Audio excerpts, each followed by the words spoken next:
Esta conferência será gravada agora.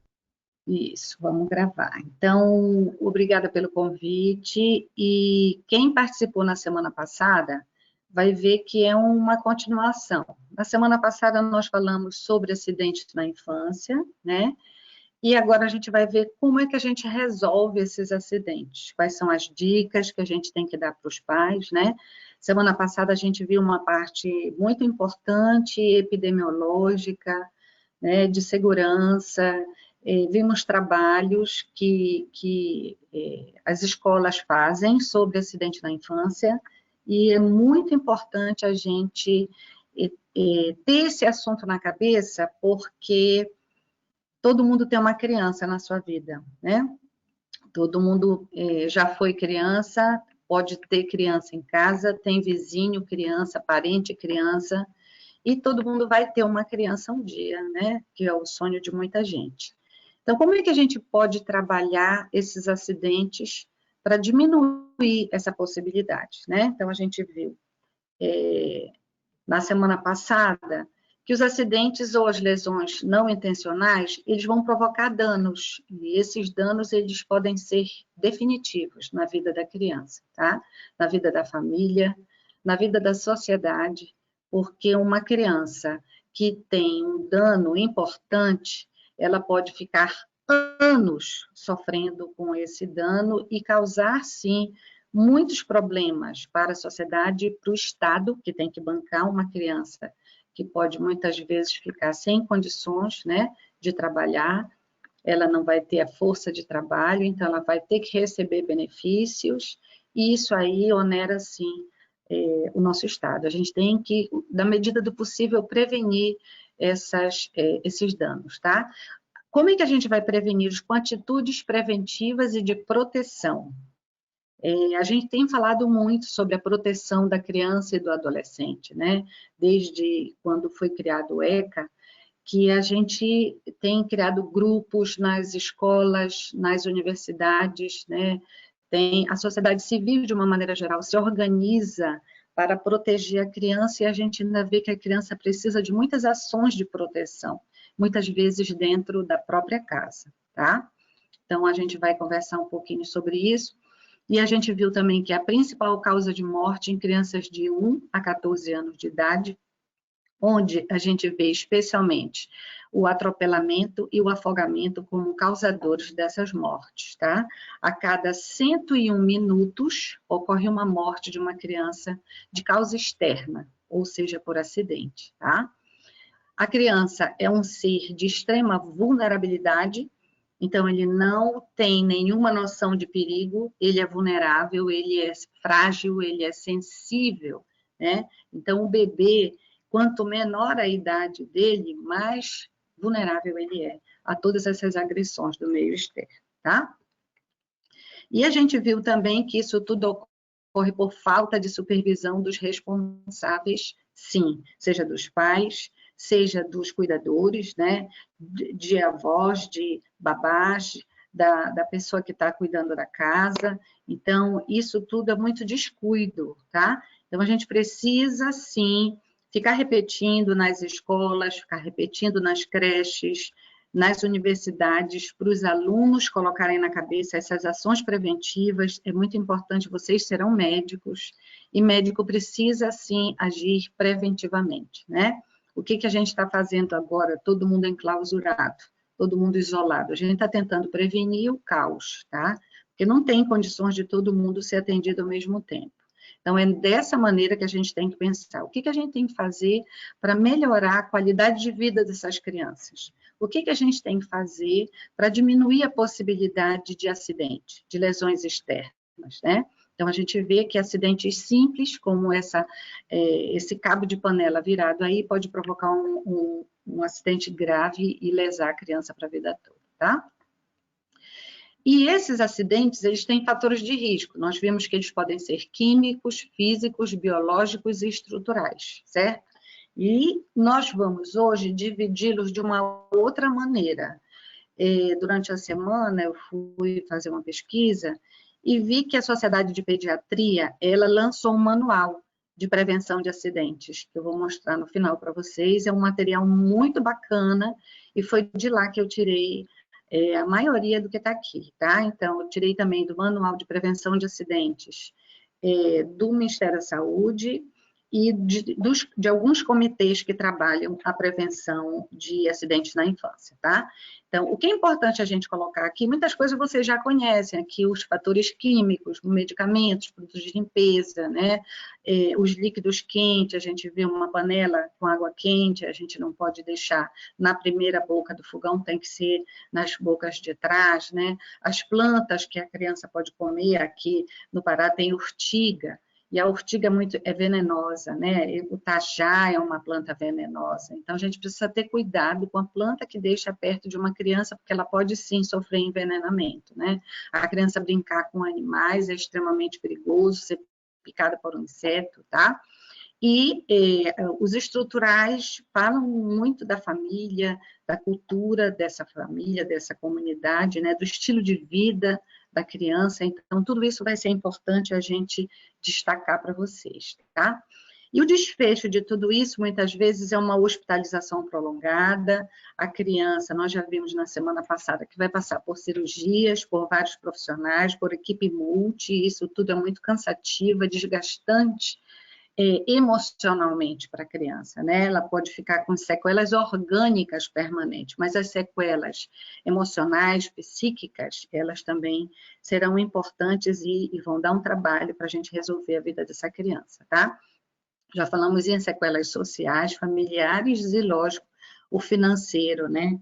Que é muito pesado, tá? Mostramos essa foto que uma criança que cai da árvore, ela pode ficar com dano permanente, né? Por dano para toda a vida, ficar paraplégica, ficar com problemas de locomoção, isso tudo vai causar muita revolta, muitos problemas para a criança poder se firmar na vida futura, certo? Eu já vi uma criança que caiu da árvore, um menino, e ele, infelizmente, ficou sequelado para a vida toda, ele ficou paraplégico, tá? Isso é muito triste, né?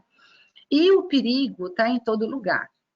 Está onde? Está nos ambientes inadequados. O ambiente inadequado é na casa da criança, né? No domicílio, no lugar que ela estuda, creche, escola, nos espaços de lazer, né? Então, quem é que está mais propenso a sofrer esse tipo de lesão? São as crianças filhas de mães solteiras, né? De mães jovens, de baixo nível socioeconômico, com baixa educação, porque a educação materna é sim um fator importante, inclusive de IDH, com famílias extremamente numerosas, são muitas crianças, não dá tempo de tomar conta de todas as crianças, né? Que moram em habitações precárias e que têm desajuste familiar, às vezes são pais separados, são muitas pessoas, várias famílias morando na mesma casa, então isso é muito complicado, né? Um espaço muito pequeno para a criança, não tem onde a criança brincar, onde a criança se locomover adequadamente, né? Não tem onde ela dormir, não tem onde ela se alimentar. Então, normalmente, essas famílias de baixo nível socioeconômico sofrem com o problema do espaço, né, do local que eles todos vivem, que a família vive, né, numa situação precária e de muita dificuldade. E tudo isso vai provocar muita culpa, especialmente na mãe, porque é sempre sim a mãe que vai ficar tomando conta da criança, às vezes o pai vai embora.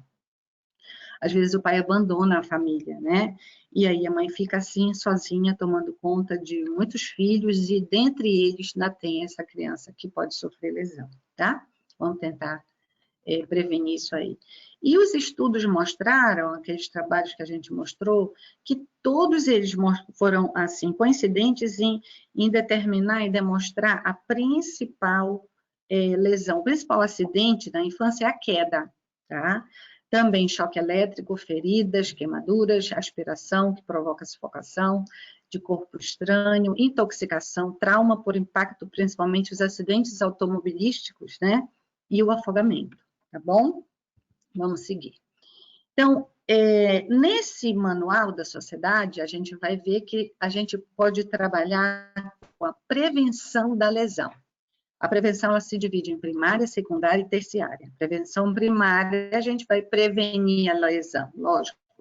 vai fazer com que a criança não sofra. A gente vai evitar o acidente. Por exemplo, essa criança está andando de bicicleta, está de capacete, de cotoveleira, de joelheira, então ela está toda protegida, tá? A gente não pode deixar uma criança nos primeiros passos da bicicleta, nas primeiras pedaladas, sem a proteção adequada. A gente não pode deixar uma criança entrar na piscina e ficar sozinha, sem o equipamento de proteção, que a gente vai ver que o melhor é o colete, tá?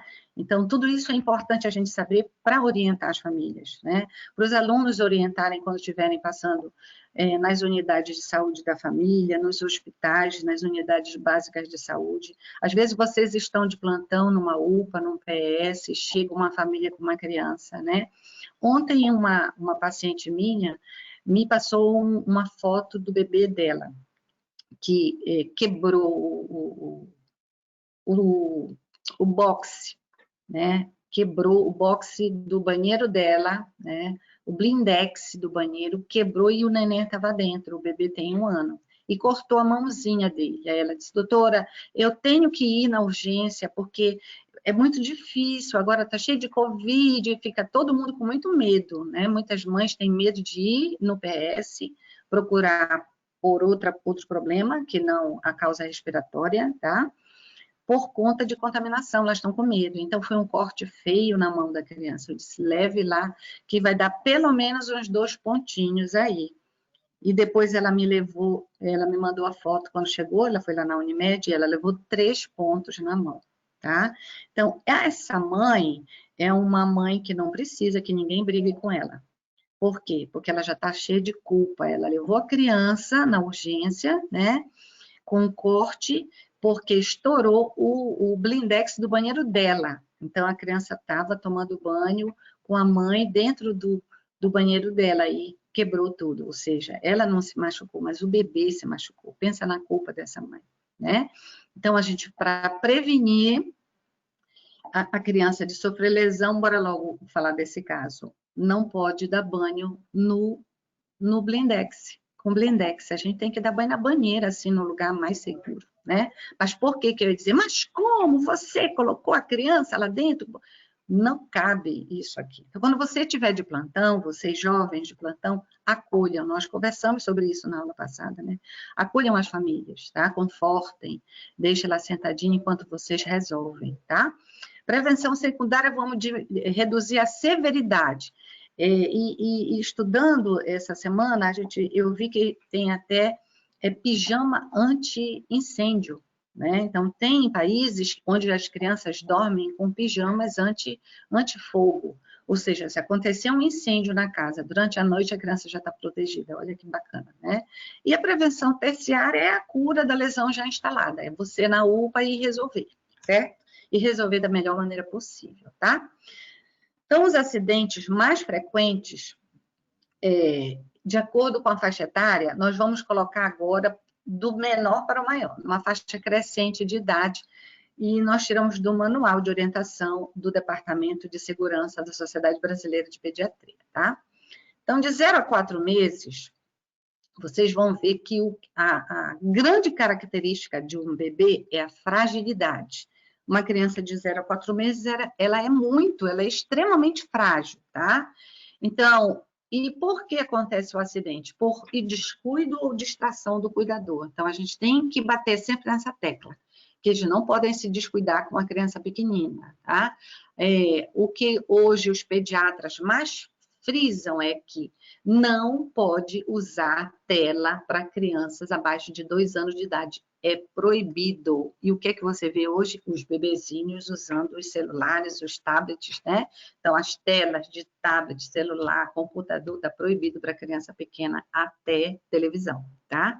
A queimadura pode acontecer numa criança nessa idade, principalmente na água do banho, que normalmente a mãe quer dar um banhinho morno e às vezes a água está muito quente e ela vai colocar a criança com pressa e não verificou a temperatura adequada, tá?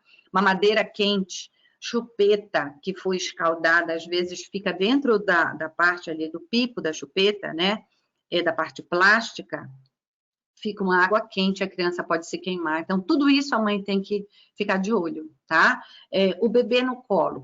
Quando a mãe está com o bebê, a babá está com o bebê no colo, ela não pode entrar na cozinha. Por quê? Porque ela pode mexer um caldo, uma panela que está lá no fogão, né? Ela pode esquentar uma mamadeira com o neném no colo. Isso é extremamente perigoso, tá? E até o banho de sol é perigoso e está proibido para crianças acima de 30 dias. Então, o banho de sol só é permitido no primeiro mês de vida, até por conta da icterícia neonatal, tá? Para resolver o problema da bilirrubina mais rapidamente. Mas depois de um mês, a gente não pode mais pegar sol, está proibido sol para todo mundo, tá? Em qualquer horário. Os traumas por impacto, eles também podem acontecer nessa faixa etária de 0 a 4 meses. E principalmente a criança que fica no bercinho, no carrinho, tem aqueles móveis, né, para enfeitar o berço da criança, e aquilo, se não tiver firmemente colocado, bem colocado, a criança pode se machucar, tá? O bebê na cadeirinha, ele pode escorregar, a criança, o bebezinho, se estiver sendo cuidado por uma criança mais velha, ela pode sim machucar a criança, empurrar, tá certo? Então, isso é muito perigoso. Ela tem que estar no carro, sentada numa cadeira adequada para a idade dela. Vocês sabem que cada criança tem uma cadeirinha adequada para cada idade e peso, né? E as crianças maiores, elas são perigosas. Por quê? Porque elas podem fazer mal para as crianças menores, tá? Se você tem um filho de 3, 4 anos e acaba de ter um bebê, isso pode ser perigoso para a criança menor por conta de muitos fatores, né? Por conta de ciúme da criança mais velha, tá? E aí a criança pode sufocar o irmão mais novo ou causar algum outro tipo de dano. O afogamento. Nós já vimos na aula passada que um bebê ele se afoga com pouquinha quantidade de água. Poucos centímetros de água dentro de um balde, dentro de uma banheira, pode provocar afogamento na criança. Então, isso é extremamente grave. A criança nunca pode ficar sozinha em local, na hora do banho, local perigoso, tá? Não pode ficar sozinha no banheiro, não pode ficar sozinha dentro da banheira, não pode ficar sozinha do lado de um balde, né? Deixa um balde lá, a criança dentro de um balde. Bora deixar a criança ali rapidinho, vou pegar uma toalha aqui, uma criança pequenininha num balde, te dá aqueles tipo furorzinho com aguinha morna, é perigoso, a criança pode cair e se afogar, tá? Então, ele se afoga e ele pode aspirar e é rapidamente que ele se afoga, né? Nós vimos que em poucos minutos, em segundos a criança perde, em 2 minutos a criança perde a consciência e em alguns segundos mais ela pode se afogar e pode perder neurônio, e neurônio não é reanimado e a criança fica sequelada neurologicamente para sempre, tá? Então, cuidado com essas vasilhas, com balde, com banheira perto de criança muito pequenininha e não pode deixar a criança sozinha. Queda. Criança cuidando de criança, a criança vai cair e vai se machucar, não pode, né? Ou ela quer carregar a criança, ela quer ajudar a mãe, eu sempre oriento as mães, olha, a criança mais velha precisa fazer parte desse novo, né, da nova vida que vocês têm, com uma nova criança em casa, mas peça para ela pegar uma fralda, peça para ela segurar um creme anti-assadura, peça para ela segurar a toalha, não segurar a criança, tá? Não dá, fica reparando aqui esse bebê rapidinho que eu vou pegar alguma, não pode, tá? Não pode porque ela não tem noção de perigo e isso é muito grave, certo?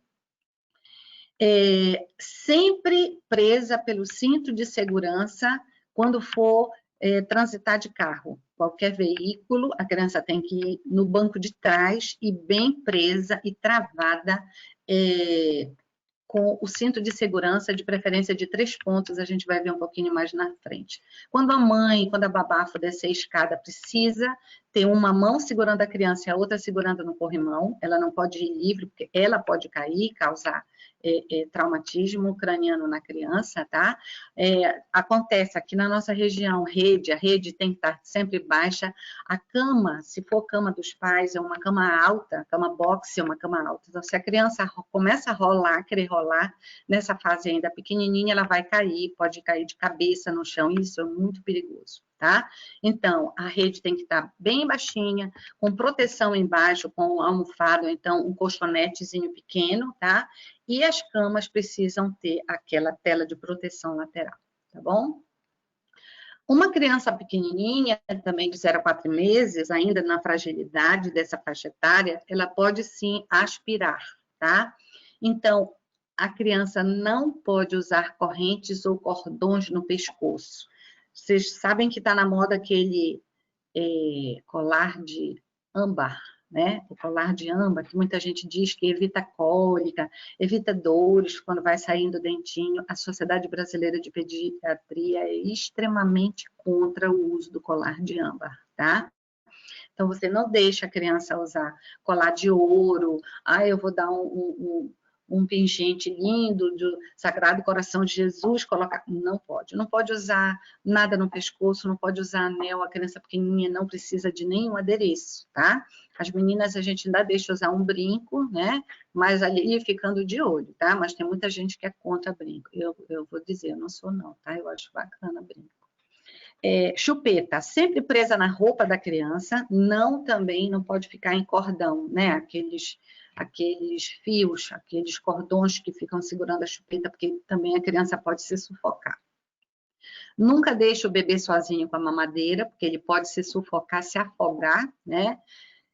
Com o leite que está saindo de lá. As mantas, elas têm que ser adequadas para o peso e idade de cada criança. Vocês veem aí no desenho, essa criança está com um lençol. Isso não é uma manta, né? Isso é um lençol de uma criança maior. E se a criança puxar, ela fica aí embaixo, ela não vai saber sair, então ela pode se sufocar, tá? Então, tem que ficar de olho, porque as crianças maiores também podem colocar alimentos ou brinquedos na boquinha do bebê. E isso é extremamente perigoso, principalmente se for o brinquedo pequenininho, com pecinhas, tá? Isso é perigoso para a criança se sufocar. E a criança não pode dormir na mesma cama do pai. Infelizmente, quando chega comigo no consultório, eu digo logo, olha, não dá. Meus netos nunca dormiram na cama dos pais, meus netos sempre dormiram no quarto deles, tá? Desde bebezinho, com a babá eletrônica lá, né, funcionando, mas dormir na mesma cama com a criança não pode, por quê? Porque a mãe pode rolar de noite, pode sim asfixiar a criança, e já teve muito caso de óbito por conta disso, tá, gente? Mais uma vez a mãe carregando o culpa, né? Quando a gente muda a faixa etária de 5 a 12 meses, o que chama atenção nessa idade é a curiosidade, né? Então, essa criança é extremamente curiosa, ela quer olhar tudo, ela quer vasculhar tudo, então ela já começa a engatinhar nessa faixa etária perto de 9 meses, né? Ela vai rolando, ela vai se arrastando e ela chega onde ela quer, tá? Então, o bebê usa as mãos para levar os objetos para a boca, ele tem maior mobilidade, ele já rola, e nessa idade, até 12 meses, ele também já engatinha, né? Então, tem maior risco de queda, de afogamento e de aspiração de corpo estranho, tá? A criança pode colocar um corpo estranho na boquinha e quando ela vai respirar, vai para o lugar errado, né? Então, vai para a via aérea superior e isso pode provocar algum dano na criança. Em relação à queda nessa faixa etária, a gente já falou muitas vezes, a gente vai repetir isso aqui, não pode deixar a criança sozinha, nem no trocador e nem em local mais alto. Já falei da cama da mamãe, da cama boxe, né, que é uma cama muito alta, deixar a criança em cima do sofá alto. Aí eu vou deixar só rapidinho aqui nessa mesa, que ela não vai se virar. E vira, quando dá um pisco, uma piscadela, a criança já caiu, tá? Então, a gente não pode deixar a criança sozinha. Tem que ficar sempre vigiando. Por quê? Por que ela cai muito? Porque a cabeça dela é grande, é volumosa, é pesada, e ela rapidamente chega ao chão, tá? E nessa queda, a cabeça, quando chega primeiro, não tem saída, vai ser um TCE, e às vezes é um TCE grave, tá? Então, o chão que a criança transita, ele tem que estar sempre protegido, tem aqueles tapetes, né, de vários materiais que podem ser comprados em qualquer loja, tá? Loja que vende material plástico, para colocar no chão para a criança poder engatinhar, para ela poder brincar, para ela poder cair com segurança, porque ela vai cair, tá? Então, esse chão tem que estar sempre protegido. A criança, quando ela faz hiperextensão, ela faz uma jogada para trás, né? E aí a cabeça cai no chão, vai bater, pode causar o TCE, tá? O berço da criança tem que estar em local ventilado, não pode ter uma grade muito aberta, porque a criança pode colocar assim o braço, a perna, o pé, engata a cabeça, né? A gente já viu isso acontecer, então isso é extremamente perigoso o berço com a lateral muito larga. Não pode ter mais que 7 centímetros. O ideal é um máximo de 7 centímetros, como vocês estão vendo aí, tá? Cuidados com criança em degrau de escada, ela vai querer subir, ela vai querer descer. Então, já falamos sobre as cancelinhas que tem que ter, né? Então, lembrando as famílias que tem que colocar a cancelinha para não subir, para não passar para as áreas perigosas, como, por exemplo, a sacada, o banheiro, tá? A área de serviço, não pode. E dá muito tempo já, muitos anos, está proibido o andador, que muita gente conhece como andajá. Está proibido porque provoca, sim, acidente de face, a criança cai para frente, né? Então, está proibido tanto pela Sociedade Brasileira de Pediatria quanto de ortopedia, tá? Uma das maiores causas de trauma de face na criança é o andador, nem pensar, tá? Então, aqui a gente coloca para vocês o exemplo do berço, né? Do bercinho que, com a lateralzinha bem curta. Esse berço de grade móvel, ele é perigoso, porque a criança pode mexer nessa grade, pode baixar a grade, vocês estão vendo aí, pode querer pular. E isso é perigoso, porque ele não tem noção de perigo, então ele vai pular de cabeça, e lá vai um acidente, né? Aqui nesse outro, na lateral, aqui esse bebê pequenininho, a gente está vendo que é muito largo. Isso deve ter o quê? Quase uns 10 centímetros. Dá para ele colocar a cabeça e ficar engatado aqui. Então, evitar isso aí, certo? Ainda nas crianças de 5 a 12 meses, as queimaduras, elas são muito importantes. E essa é uma idade que pede cuidado redobrado, sim. Então, a gente precisa ficar de olho, né? Na cozinha, nem pensar. Quando estiver na cozinha, cozinhando, colocar os cabos para dentro, usar as bocas de trás. Vocês estão vendo aqui nessa lateral, nessa foto dessa menina, tem uma proteção, olha, em cima dos botões aqui do fogão tem uma proteção, né, em blindex, que ela não pega no fogo, tá? Mas tem o forno. Então, o forno, se estiver quente, a criança não pode passar para a cozinha, é muito perigoso, tá? Então, cozinha é sinal de perigo para a criança, tá certo? E não manusear substâncias infláveis com o bebê no colo, nem pensar próximo do bebê, nem pensar. A gente fala de tudo hoje, né? Todos esses líquidos tóxicos, inflamáveis, tá? Cáusticos, e principalmente hoje a gente faz lembrar o álcool a 70%. É extremamente perigoso deixar as crianças aí perto, né? Ainda nessa faixa etária da curiosidade, nós temos o choque elétrico. Então, as tomadas, elas têm que estar protegidas, elas têm que estar vedadas, né? Não pode deixar fio elétrico ao alcance da criança, porque ele pode pegar um choque de alta tensão e pode evoluir até ao óbito, tá? A criança, nessa faixa etária, também pode acontecer afogamento. Como? Olha aí, a Maria Paula entrando na máquina de lavar. Então, é proibido beber na lavanderia. Por quê? Porque é um piso liso, porque tem muita água, porque tem balde, vocês podem ver aqui atrás, tem balde em cima, tem balde embaixo, né? Então, essa coleçãozinha de água pode fazer a criança escorregar e bater a cabeça, né?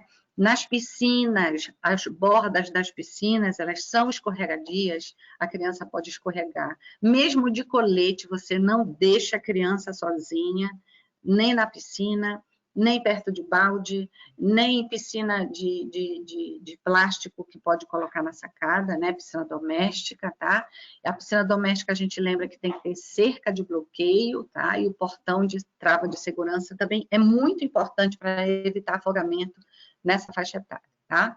Em relação aos traumas diversos nas crianças do segundo semestre de vida, a gente pede que as famílias evitem o contato com brinquedo ou objeto pesado, porque ela pode tentar empurrar uma cadeira, a cadeira cai por cima dela, né? Empurrar uma mesa, empurrar uma televisão que esteja perto de uma criança de 1 ano de idade, ela pode puxar e pode cair na cabeça dela, então é extremamente perigoso, né? Brinquedos adequados para essa faixa etária, ou seja, esses brinquedinhos que estão aí do lado, eles são extremamente proibidos. Olha só, vareta. O que é que ele vai fazer com a vareta? A gente já viu trauma ocular na aula passada, e se Deus o livre, a criança pode colocar no olho, né? Ela pode aspirar essas peças pequeninas aí, tudo bem? Evitar toalha de mesa comprida, ele pode puxar, os produtos de limpeza têm que ficar longe dos bebês e cuidado com os animais domésticos. Mesmo aqueles que são bonzinhos, né, eles podem ficar muito bravos na hora da alimentação, a criança vai e pega lá a comida colorida dele, ou puxa o rabo dele no ato de brincadeira, ele vai e morde a criança. Nós vimos já mordedura de animal, né? Então tem esse aqui puxando a toalha da mesa, vai cair a sopa quente na cabeça dele, ele rindo, olha, tá? Então, mesmo no desenho, a gente vê essa cena acontecer com muita frequência, tá? Crianças maiores, de 1 a 4 anos de idade, né, elas são inconsequentes. Elas são inconsequentes. Elas não têm noção do que elas estão fazendo. Elas não têm a menor noção de responsabilidade, tá? Então, nessa fase, os distúrbios neuropsicomotores, o desenvolvimento neuropsicomotor, a criança quer imitar o adulto. E é nessa fase que a gente tem que dizer que o adulto tem que fazer tudo certo, tá? A criança não tem noção de perigo, ela não vai aprender com o erro. Então, esse negócio de dizer, deixa ela cair que ela aprende. Ela não vai aprender, ela não vai saber por que ela está caindo. Tá? Então, ela tem necessidade, sim, de proteção, só que essa identificação de necessidade, ela é lenta e gradual. Ela não é rápida, eu preciso me proteger aqui porque eu posso cair. Eu tenho que colocar uma almofada aqui porque eu posso bater minha cabeça. A criança não tem essa noção, tá?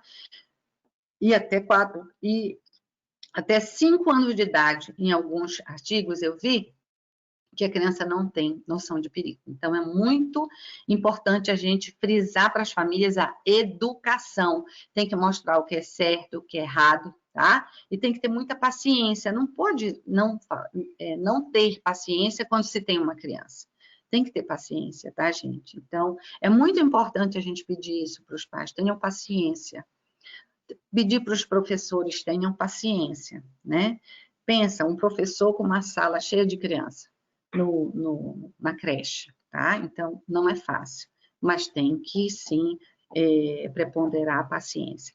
Por conta disso, como a criança é inconsequente, o cuidador tem que estar sempre por perto, a família tem que estar de olho, o pai, a mãe, né, a babá, os avós, um tio, tem que estar todo mundo por perto, tomando conta dessa criança, porque ela é extremamente perigosa, tá?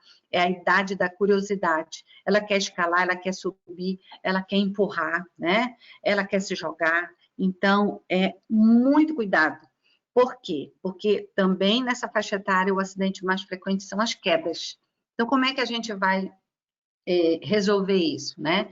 Ela vai cair porque ela quer explorar todos os ambientes, que ela já anda. Às vezes a criança não quer andar, ela quer correr. Então, criança de 1 ano e meio, que está começando, ela corre. Você já viu, ela sai correndo, quando ela cai. Então, ela precisa, né, ter cuidado com os espaços, com as mesas, com as pontas. Nós mostramos na aula passada, né? Mostramos a ponta da mesa protegida, né, com aquele protetor de plástico, tá? E para proteger principalmente os acidentes oculares na criança, tá? A criança nunca pode ficar sozinha nessa faixa etária, tá? Ou sob supervisão de outra criança. É muito perigoso, é muita irresponsabilidade. A inconsequência aí já é da família, né? Então, a criança tem sim que ficar sob supervisão. Todas as janelas têm que ter tela, tá? Proteção dos móveis de risco, né? Então, aquele móvel que é muito alto, a gente não pode deixar a criança subir. Aquele móvel que a criança pode empurrar e cair por cima dela. Aquele móvel que ela pode se machucar. O que é de vidro, um blindex, tá? Infelizmente, o banheiro não é um lugar para uma criança de 1 ano ficar, é extremamente perigoso, tá certo? Cuidado com as superfícies molhadas, ela pode se escorregar e provocar um traumatismo craniano, tá? Ela pode cair, essas áreas escorregadias são perigosas, e nessa fase a gente tem que escolher bem os brinquedos, tá? E os brinquedos de locomoção, elas têm que estar todas protegidas, skate, patinete, triciclo, tá? Tem que ser com uma base firme e a criança tem que estar de cotoveleira, de joelheira, de capacete, tá certo? Não pode facilitar, não. Cuidado com os beliches, as crianças amam beliche, elas gostam de ficar em cima porque elas querem se jogar. Há alguns anos eu recebi uma família com 2 crianças que eles se jogaram. Eles se jogaram do beliche e parece o Tarzan.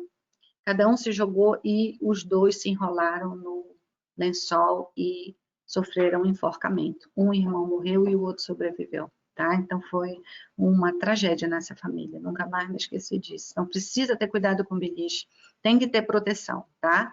E as crianças maiores, sempre em cima, as pequeninas embaixo, tá? Caminhada por via pública é muito perigoso, né? A gente sabe que a gente não pode caminhar, mas vocês viram aí nas redes sociais uma senhora andando na via pública foi atropelada. Então, pensa uma criança que é rápida, que corre. Então, tem que estar sempre no colo, ou então, se for uma criança maior, segurando pela mão dela, aqui na mãozinha, no braço dela, e não na mão, que pode escorregar, tá? Atravessar a rua sempre na faixa de segurança é uma idade que a gente tem que dar exemplo, então ela vai imitar os adultos, então você atravessa na faixa, quando o sinal tiver amarelo, pare, né? Atenção, porque a criança chama a atenção dos pais. Ela já diz, olha, papai, você passou o sinal vermelho, hein? Não pode, é proibido. Ou seja, a criança aprende uma coisa na escola e os pais fazem outra, né? Diferente, infringindo as leis. Isso não é bom, tá? Então, a criança tem que aprender com a família, na escola, né? Com todo mundo, tá certo? E manter os produtos tóxicos fora do alcance, porque ele pode achar bonito e pode engolir, tudo bem? Ainda em relação às quedas nessa faixa etária, a gente precisa evitar os produtos que possam causar envenenamento, porque a criança não sabe, por exemplo, que uma soda cáustica pode matar essa criança, né? Além de causar alteração cáustica e destruição mesmo da boca e do esôfago, a criança pode morrer, tá? Os medicamentos todos precisam estar sempre guardados em locais seguros, uso de antiderrapantes e tapetes, né, se a criança for tomar banho no banheiro do quarto dela, um lugar muito liso, tá? E transmitir medidas educativas e de proteção. Então, quando for atravessar, pega na mão da criança, sempre dando bons exemplos, tá certo? A criança não pode ficar, os medicamentos não podem ficar em lugar visível, a criança vai brincar, e às vezes, né, infelizmente, ela pode engolir essas medicações. Aqui, esse frasco verde é um frasco muito bonito, que chama atenção, as tampas são coloridas, né? O ideal era que todo líquido de limpeza, toda substância tóxica tivesse aquela tampa com trava, que nem de medicamento que eles não conseguem abrir, certo? Essa criança sofreu queimadura, vejam, ela tem uma lesão aí permanente do olho direito, tá? E se queimou e tem queimaduras extensas aí de couro cabeludo, de face, de pescoço, de tórax, tá? Então, uma criança que sofreu uma queimadura bem extensa. A gente lembra vocês das nossas meninas aqui do escalpelamento, né? Que não é um acidente doméstico, é um acidente fora do domicílio, mas é muito frequente aqui no Pará a falta de proteção daquele rolo do barco e pega o cabelo da criança e arranca, né? E infelizmente lesa a criança para a vida toda, tá? Então, em relação às crianças de 5 a 11 anos, elas são influenciáveis, né? Então, elas já fazem a cabeça dos outros irmãos pequenos e dos colegas menores também, tá? Então, essa é uma fase de muitas mudanças físicas, psíquicas, intelectuais. A criança, ela é muito bem, ela sabe o que ela quer, ela escolhe a roupa dela, ela diz o que ela quer fazer, o que ela não quer fazer, eu quero brincar, não quero, bora lá na casa da vovó, não quero ir na casa da vovó, eu quero ficar aqui, eu não quero fazer meu dever de casa, eu quero fazer isso. Então, a criança já sabe o que quer. Por quê? Porque ela tenta se igualar ao adulto, tá? Então, essa é a fase que a gente chama da segunda infância, a fase escolar, né?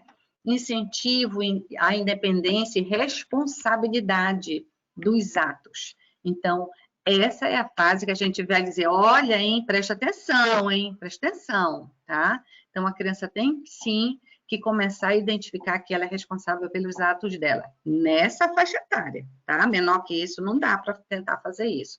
Não, meu filho vai sim dormir sozinho, igual os franceses, né? Que dorme sozinho, come sozinho, faz tudo sozinho, tá? Então, a gente precisa ter muito cuidado com esse tipo de educação, porque a criança precisa, sim, de gente grande dizendo o que é que ela tem que fazer do lado, tá bom? Necessidade de limites, porque ela vai reproduzir os atos dos pais. Então, se os pais têm bons atos, têm boas atitudes, né? Uma boa educação, mostrando para a criança o que é certo e o que é errado, com amor, a criança vai aprender mais, tá? Então, são exemplos, os bons exemplos são fundamentais nessa faixa etária, porque ela vai copiar, né? Ensinar a fazer o que é certo, sempre, nunca chamando atenção para o errado, chamando atenção para o que é certo, tá? E a palavra convence, o exemplo arrasta. Essa é uma frase que eu acho que é de Rui Barbosa, não tenho certeza, mas eu sempre ouvi isso daí. Meu pai sempre dizia para a gente isso quando é pequeno, eu acho que o pai de vocês, a avó de vocês, né? Que a palavra sim convence, mas o exemplo arrasta. Não adianta o adulto, ele tem que dar bons exemplos. Como é que eu vou dizer que uma criança tem asma, né? E o pai fuma dentro de casa? E aí a criança fica nessa fase aí, adolescente, não fuma. Por quê? O senhor fuma, como é que eu não vou fumar? Não bebe? Como? Papai bebe. Não seja violento, como? O fulano bate na mamãe, a mamãe, né? Então, a gente precisa saber muito bem o que a gente faz. As quedas nessa faixa etária é uma queda diferente, porque a criança vai fazer exploração de novos lugares. Então, ela vai cair de muro, ela vai cair de laje, vai cair de árvore, vai cair de brinquedo alto, vai se machucar grave, tá? Porque ela é influenciável, mas ela também é inconsequente, sim. Então, ela não tem ainda noção de que pode se machucar, ela quer brincar, tá? Então, elas têm que estar preparadas para a bicicleta, para o skate, para o triciclo, tem que estar toda, né, paramentada para isso. E proibir celular, usar o celular nas vias públicas. A criança pode usar 1 hora de celular por dia. Imagina, né, gente? Imagina nesse isolamento aí, nesse confinamento que a gente está vivendo, 1 hora de celular por dia, imagina, tá? Então, a gente tem que tentar voltar ao normal quando acabar tudo isso, porque eu sei que tem mãe que está deixando a criança no celular o dia inteiro. Isso é extremamente perigoso, tá? Criança de 5 a 11 anos, atropelamento e acidente com veículos são muito frequentes nessa faixa etária, tá? Antes de 12 anos, a criança nunca deve andar desacompanhada, né? A criança nunca deve andar desacompanhada. Pensa que tem criança que já faz tudo sozinha, com 9, 10 anos de idade, tá? Então, de acordo com o Estatuto da Criança e do Adolescente, ela nunca deve andar desacompanhada. É muito perigoso, tá? Por quê? Porque ela é desatenta e ela ainda dá pouca importância. Ela sabe, eu sei que tem um carro ali que pode me bater, mas não vem nenhum carro agora, não anda nem carro nessa rua, e assim ela pode sofrer um atropelamento, tá? Proteção para brincadeiras, já colocamos aqui. O banco de trás sempre protegendo com cinto de segurança, de preferência com 3 pontos. A criança atrás, ela não anda sozinha, solta, ela anda presa, sentada na cadeirinha adequada para cada faixa etária, tá? Ensinar a criança a obrigatoriedade das leis de trânsito. Então, é mostrando, né? O exemplo arrasta. Então, a criança aqui que está atravessando essa senhora idosa, ela tem que ver a mãe, o pai, né? O irmão mais velho, ajudar as pessoas na rua para ela também aprender com esse instinto de solidariedade, tá?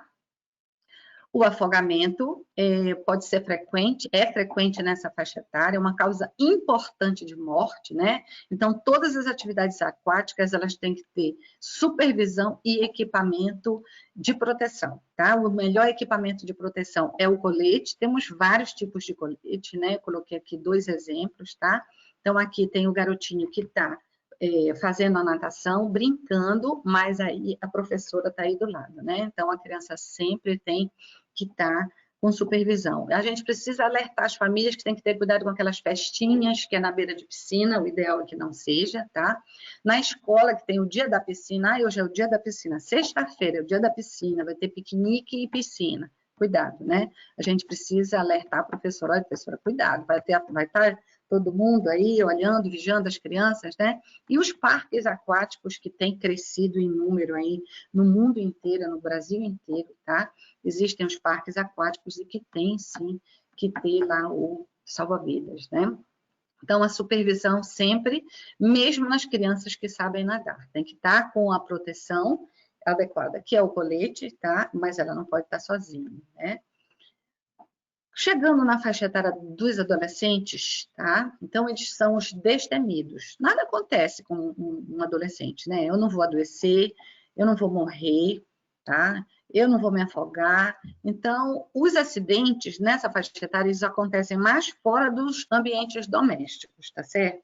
Então, fora do ambiente doméstico, vai ter ambiente no trânsito, afogamento, as quedas, queimaduras, fogo, álcool, sexo, drogas, enfim.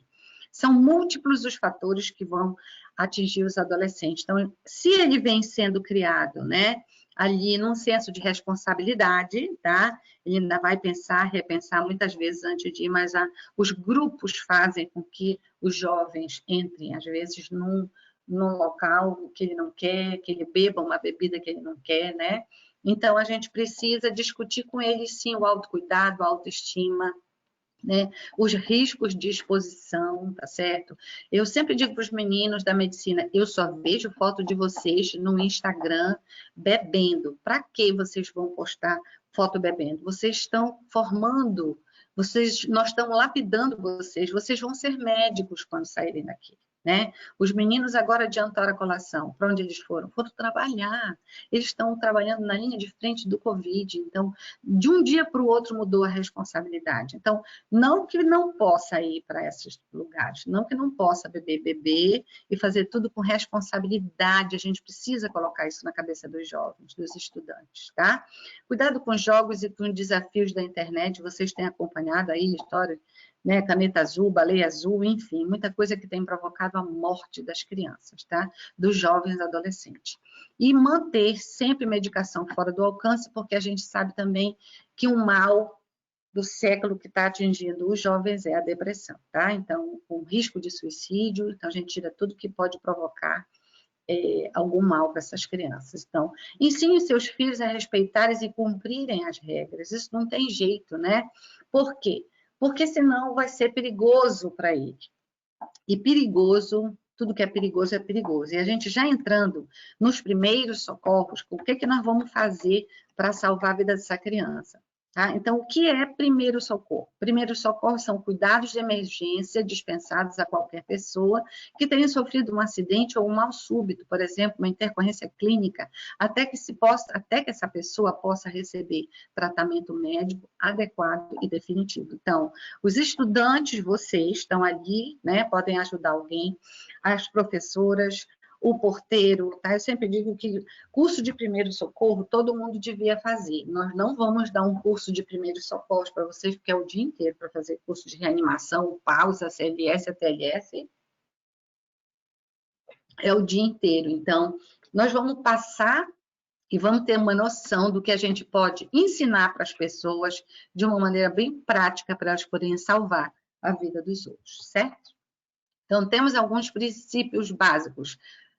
Princípio número 1, manter a calma. Toda vez que eu entro numa sala de parto, né, que eu vou dar o curso de reanimação na Natal, eu sempre digo para as pessoas, olha, não adianta começar a gritar, pega o bambu, corre, pega, olha o oxigênio. Não, você tem que deixar tudo pronto na reanimação. E se você se deparar com um acidente, você precisa respirar e manter a calma, porque senão você, às vezes, piora a situação da vítima, né? Então, a tranquilidade, ela facilita o raciocínio, o que você vai fazer, qual é o passo que você, o próximo passo que você vai dar, né? A gente trabalha muito com esses passos aqui, tá?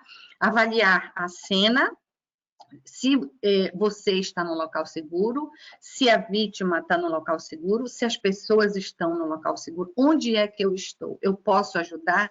Eu vou ajudar uma pessoa que está se afogando. Eu não sei nadar, eu vou morrer junto com ela. Nós já vimos isso aí, aparece todo dia no jornal, né? Então, eu vou tirar uma pessoa, uma criança que está soterrada. E se está caindo barranco, vai soterrar todo mundo. Então, onde eu estou? É seguro para mim? É seguro para o socorrista? É seguro para a vítima? É seguro para as famílias, para as pessoas ali perto? Evitar novas vítimas, né? Então, essa é uma responsabilidade nos primeiros socorros, tá? Então, tem que ter a segurança de todo mundo. Solicitar ajuda imediatamente. Então, se a gente está vendo que aconteceu um acidente e que você não pode trabalhar sozinho, você liga logo para o 192, então grita, liga, liga, liga, pede ajuda, né? Já viu nos filmes americanos, a gente grita logo, pede ajuda, chama uma ambulância, liga para o socorro, tá? Então, pedir ajuda imediatamente, abordar a vítima, avaliando sempre as condições dela, em que condições está essa vítima, o que eu posso fazer para ajudá-la, sem prejudicar ainda mais a ela e a mim, e as outras pessoas que estão envolvidas nesse acidente, tá? Então, tomar decisões. Eu vou olhar tudo e vou pensar, eu vou atuar agora? Eu tenho condições de atuar já para ajudar essa vítima ou eu tenho que aguardar o 92? O que nós vamos fazer? Então, vamos lá.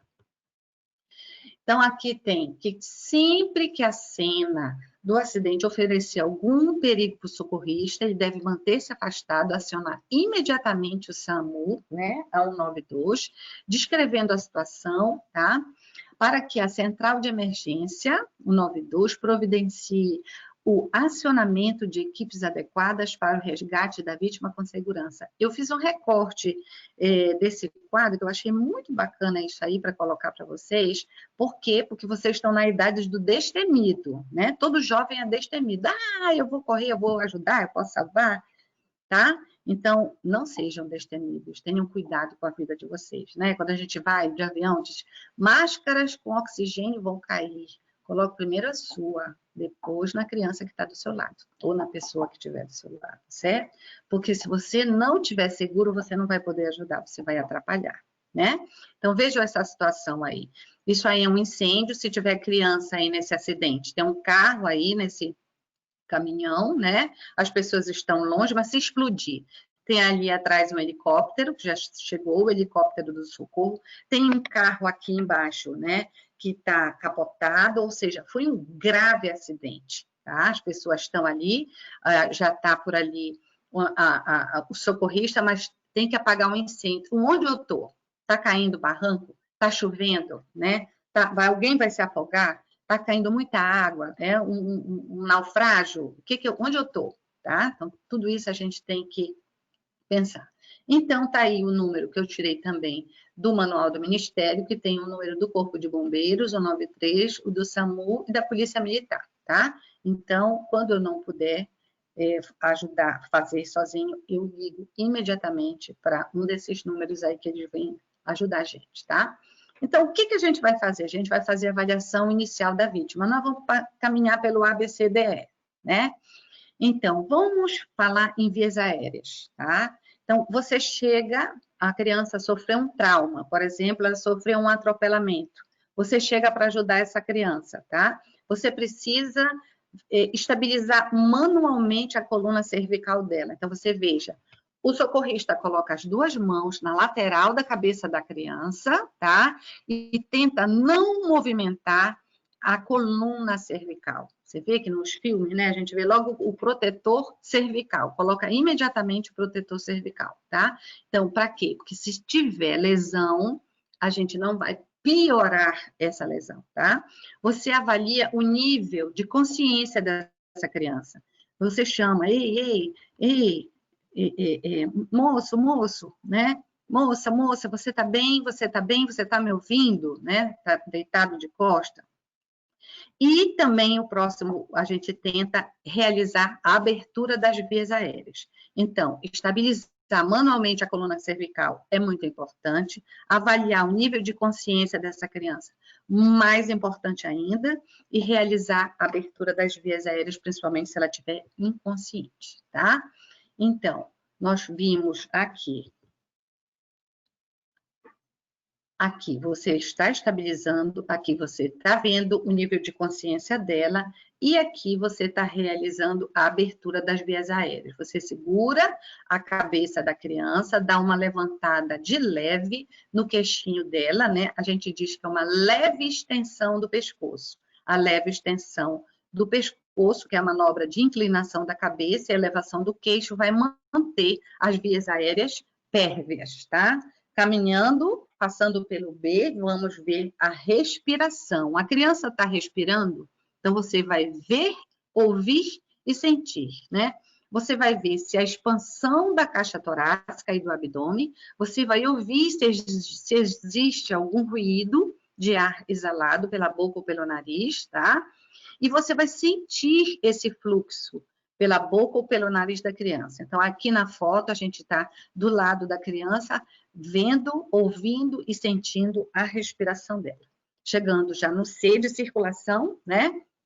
Caso persista a ausência de respiração, a gente vai iniciar imediatamente a reanimação cardiorrespiratória, que vai ficar um pouquinho para frente, tá? Então, você vai manter essas manobras até que a vítima volte a respirar ou até a chegada do SAMU, certo?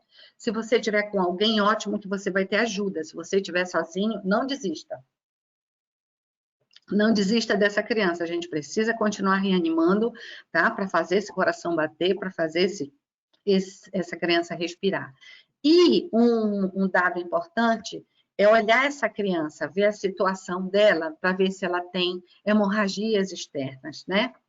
Então, é importante a gente ver se ela está sangrando, se tem alguma coisa que vai causar hipotermia, tá? Então, o que a gente pode fazer para controlar essa hemorragia, em termos de torniquete, né, de curativo compressivo, de compressão, a gente pode fazer, tá? A gente pode pedir ajuda nesse momento. Chegando no D, tá? Avaliar as funções neurológicas, a gente faz uma escalinha bem simples, que eu achei bem legal isso que está no manual do Ministério, escala AVDN, onde A representa se a vítima encontra-se alerta, V, se a vítima responde a estímulos verbais, D, se ela responde a estímulos dolorosos, e N, se ela não responde. A gente lembra muito que a nossa tabelinha de Glasgow, né? Abertura ocular, se é espontânea, se é a voz, tá? Se tem dor, se tem nenhuma, né? Se tem uma resposta verbal, resposta motora. Então, aqui está a tabela, a escalinha de Glasgow para a gente, que vai de 3 a 15, e aqui é da criança. A criança menor de 1 ano, a criança maior de 1 ano, tá? Então, abertura dos olhos, ela faz a abertura dos olhos, né? Com a pontuação aqui do lado, tá? Abertura dos olhos, resposta verbal, resposta motora e os scores aqui, certo? Lembrando que flexão anormal à dor pode representar decorticação e extensão anormal à dor, a descerebração, que é muito grave, né? Chegando no E, a gente vai avaliar a exposição e o controle de ambiente. Exposição do corpo da vítima, a gente vai ver se ela tem alguma lesão, vai procurar se tem corte, por exemplo, numa perna, se tem corte na região dorsal, tá? Se ela tá com a cabeça sangrando, né? Sempre lembrando de segurar a cabecinha. Aqui, olha, tem 3 pessoas aí, todos perdidos, né? Ninguém segura a cabeça da criança, o menino tá jogado aí, tá? Deveria um segurar a cabeça da criança, mobilizar direitinho, outro fazer essa procura, né? Do corpinho dela, se tem lesão que possa provocar, por exemplo, hemorragia, né? E tem que ser rápido, por quê? Porque precisa evitar a hipotermia. Já viram que tem aqueles papéis de proteção para manter a temperatura adequada do corpo da criança, tá? Chegando na reanimação cardiorrespiratória, a gente vai falar de uma maneira rápida e simples para vocês, né? Onde que tem que estar essa vítima? A vítima tem que estar em decúbito dorsal, deitada de costas, tá? Numa superfície rígida, onde a melhor superfície é o chão, tá? Porque você vai ter mais facilidade para reanimar essa criança. Antes de começar a reanimação propriamente dita, você faz 2 ventilações, que a gente chama ventilações de resgate. Cada ventilação dura rápida, dura 1 segundo e você vai observar a elevação do tórax dessa criança, tá? Com basicamente 2 técnicas, boca-máscara e boca a boca. O boca a boca da criança pequena, tá aqui a foto mostrando respiração boca a boca no bebê, você abre a boca e coloca sobre a sua boca, o socorrista coloca a boca sobre a boquinha e o nariz da criança, certo? Olha aqui, tentando manter a via aérea pérvia, né? Leve extensão, segurando a cabecinha que ele está sozinho, tá? Já que numa criança maior, você pinça o nariz da criança, você faz uma pinça no narizinho dela, tá? E você coloca a sua boca na boca, é boca a boca mesmo. Aqui, na criança menor, boca, nariz, você coloca a sua boca na boca e no nariz. Na criança maior, boca, boca, certo? Tá aí de acordo com a foto que está mostrando, tá? Se a criança estiver respirando, você olha lá para ela, né? E aí, se ela estiver respirando, você coloca ela na posição de recuperação, que tem um monte de posição de recuperação, mas a mais frequente que eu achei é decúbito lateral esquerdo, tá certo? Coloquei até essa fotozinha dessa criança aí deitada na posição de recuperação. Você avaliou a criança, você passou, né, pela manutenção de barreira pérvia, você viu a respiração, você viu se tem pulso, se a criança está com o coração batendo, viu a palpação dos pulsos, né, todos carotídeo, tá? Vai olhando o ambiente, vai vendo o nível de consciência dela, isso tudo muito rápido.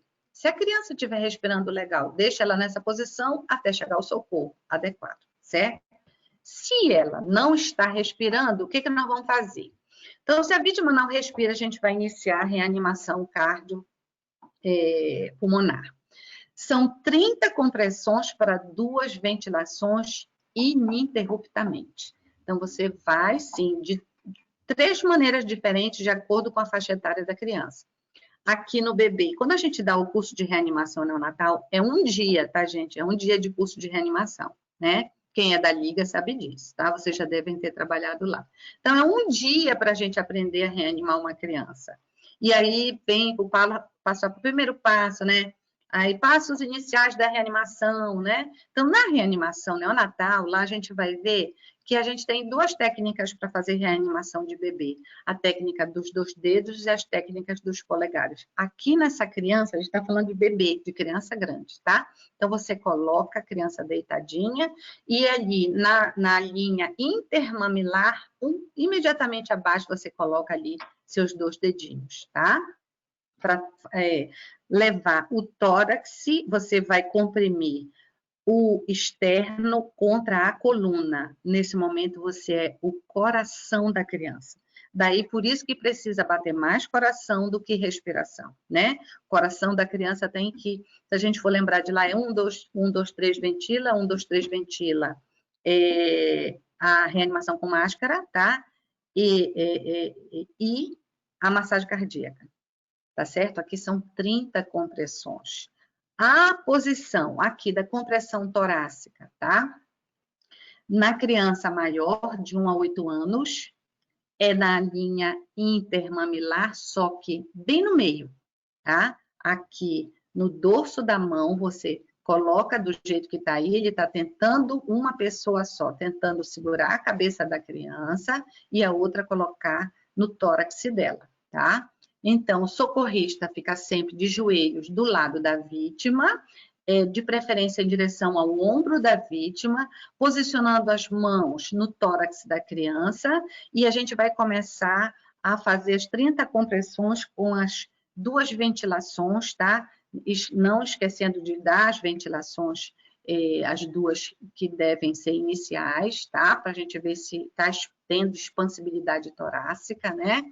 E se tiver respiração, se a criança começar a respirar, a gente já coloca ela na posição de recuperação, tá? Aqui, numa criança acima de 8 anos, ou adolescente, tá? 30 compressões, a mão pode ser dessa maneira que está do lado do socorrista, o socorrista está de joelhos do lado da vítima, tá?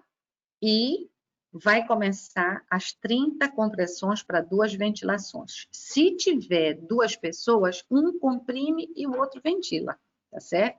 Lembrando que de 2 em 2 minutos a gente tem que trocar, que é para não haver cansaço de nenhum dos dois, até o SAMU chegar e poder ajudar a gente, tudo bem? Então, essa é a posição correta de você ficar. Ó, ele vai estar reanimando ali no peito, no tórax da criança, bem no centro, né? Com a mão espalmada, tá? E o outro aqui do lado, tentando manter a cabeça da criança numa posição para manter as vias aéreas férreas. Aqui é um resumo que eu copiei para vocês, que a gente vai passar, né? Que tem que manter as manobras de ressuscitação sem interrupção até o SAMU chegar, muito importante, né? Ou então até que a vítima apresente respiração espontânea, tá? Então, se ela apresentar respiração, reforçando, vamos colocar na posição de recuperação. Isso aqui saiu do manual da sociedade, tá? Os engasgos. O que nós vamos fazer no engasgo? O engasgo tem início súbito, dificuldade de respirar, a criança se engasgou imediatamente. Vocês sabem que a criança pode se engasgar com leite materno recém-nascido, né? E aí ele vai simplesmente parar de respirar. Quando ela é uma criança maiorzinha, ela vai ter tosse, náusea, ela vai ficar pálida, os lábios começam e a língua ficar roxa, tá? E ela começa a ter aquela face de desespero. E o sinal universal do engasgo, a vítima coloca a mãozinha no pescoço, tá certo? Pode ser leve, se for um engasgo leve, né? Se for uma aspiração leve, dá para a gente acalmar a criança, ela ainda consegue respirar, e a gente vai pedir para ela tossir. Se ela conseguir fazer tossir, às vezes ela mesma coloca o corpo estranho para fora. Pode ser uma moeda que ela se entalou e vai sair, pode ser um caroço de uma fruta, pode ser uma uva pequena, pode ser um brinquedo pequenininho, tá? Tudo isso pode provocar um engasgo. O que nós vamos fazer com as crianças pequenininhas? Olha aí, a gente vai ver um pouquinho mais para frente, a gente coloca a criança, eu tirei lá do manual, olha. Coloca o bebê deitado em cima da sua coxa, tá? Com a cabecinha levemente para baixo, você vai dar 5 palmadinhas, tá? Na omoplata da criança e depois vira e dá 5 compressões, tá? Aqui em cima, virando ela, com as pontas dos 2 dedos em cima do osso externo, tá? E aí, a gente vai fazendo isso até ela eliminar o corpo estranho. Virou, bateu, 1, 2, 3, 4, 5, virou de novo, tá? E muitas vezes a criança coloca o leite para fora. Eu já consegui salvar uma criança de 7 dias de vida que estava engasgada com o leite materno de uma mãe de primeira viagem, certo? Isso é muito frequente, tá? Então, tem o nome dessa manobra de Hellish, né? É um nome chato de falar. Hellish, tá? Coloca o neném, bate na costinha. Aqui, outro modo de mostrar a manobra, tá? Esse aqui eu tirei do manual de ressuscitação da USP, tá certo? Então, você precisa, como um aluno de medicina, conhecer essa manobra, porque você pode estar no ônibus, você pode estar no shopping, você pode estar numa piscina e a criança se engasgar, num restaurante, você sabe o que fazer se a criança for pequenininha, tá certo? Veja aqui, novamente, mostrando a posição, batendo na omoplata e virando a criança para frente, sempre mantendo a criança de boca aberta para sair. Na desobstrução das vias aéreas de crianças maiores, tá? Se ela estiver consciente, o que nós vamos fazer? Você vai se posicionar atrás da vítima, envolvê-la com ambos os braços, estão vendo que está abraçando, né? A mãe está abraçando a criança por trás, tá? E vai colocar o punho de uma das mãos, abraçar o punho da outra mão, colocar a mão no punho voltado para cima da metade da distância entre o umbigo e o externo. Olha isso, tá? Então, é o osso do meio do tórax. Você vai apertar e vai fazer uma forte pressão até que a criança consiga eliminar o corpo estranho, tá certo? Então, os bebezinhos, a gente dá uma palmadinha na costa, depois vira, e a criança maior, veja, a gente envolve ela e puf, puf, né? que é a manobra que a gente falou para vocês, tá? Os profissionais de saúde, nós já conversamos, tem que ter uma mudança de postura, tem que trabalhar a educação em saúde em todas as oportunidades, tá?